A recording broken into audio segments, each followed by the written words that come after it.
మండలరావు చంద్రబాబు వాళ్ళు ఉన్న పరిస్థితుల్లో ఆడ రాకపోతే మళ్ళీ సుశానం లేకపోతే ఆడ చెప్పాడు కదా జగన్ సుశానం అని సుశానం ఇద్దరు ఈసారి జగన్ ఉంటే జగన్ వచ్చాడు అనుకోండి మళ్ళీ సుశానమే చంద్రబాబు వస్తేనే మళ్ళీ మామూలుగా ఒక పిల్లలకు ఒకళ్ళకి ఉద్యోగాలు లేవు రోడ్లు లేవు ఇష్టం వచ్చినట్టుగా లిక్కర్ మాఫియా ఇష్టం వచ్చినట్టుగా ముందు వాళ్ళ సొంత బ్రాండ్లు భూమ్ అంట అవన్నీ తీసుకొచ్చాడు అమ్మని బయటికి పంపించాడు అన్న వదిన బాలాన్ని కొట్టుకుంటుంది నాకు సాక్షిలో నాకు వాటా ఉంది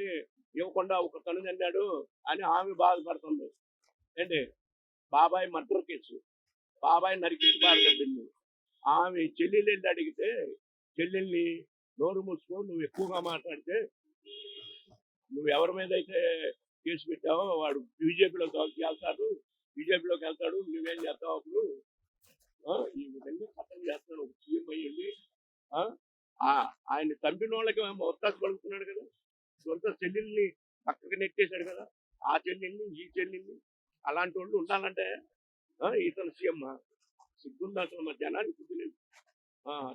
అతను ఈసారి వస్తే మామూలుగా ఉండదు ఇప్పటికే ఎవరు లేరు కుర్రోళ్ళు ఇక్కడ తెలంగాణ చెన్నై బెంగళూరు వెళ్ళిపోయారు మా బోటు ముసలోళ్ళు ఉన్నారు అక్కడ మేము ఉన్న 3 నెలలు 4 నెలలు ఉండొచ్చు సంక్రాంతి టైంలో ఆంధ్రప్రదేశ్లో ముసలోళ్ళే ఉన్నారు పిల్లలకు ఉద్యోగాలు లేవు ఎవడైనా ప్రశ్నిస్తే వాళ్ళు తీసుకెళ్ళి లోపల వేస్తున్నారు లేదు ఎవడైనా గట్టిగా మాట్లాడారంటే మీకు అన్ని కట్ చేస్తా ఉంటున్నారు అందుకని ఈడితే ఎందుకు వచ్చిన గమ్మును ఊరుకుంటున్నారు నేను అక్కడ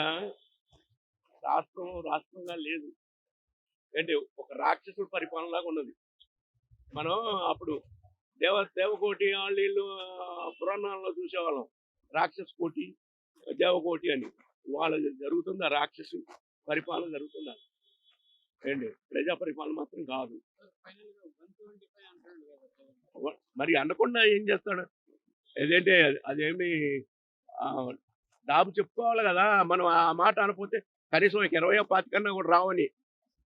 ఇప్పుడు 175 ఇప్పుడు అంటున్నాడా అప్పుడు అన్నాడు ఇప్పుడు అంటున్నా నీ బిడ్డని అంటున్నాడు ఇప్పుడు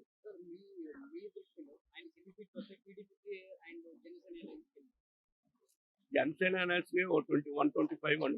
130 లోపు వస్తాయి రావు ఈయనకి ఆ తర్వాత ఎక్కువ కూడా రావచ్చు కూడా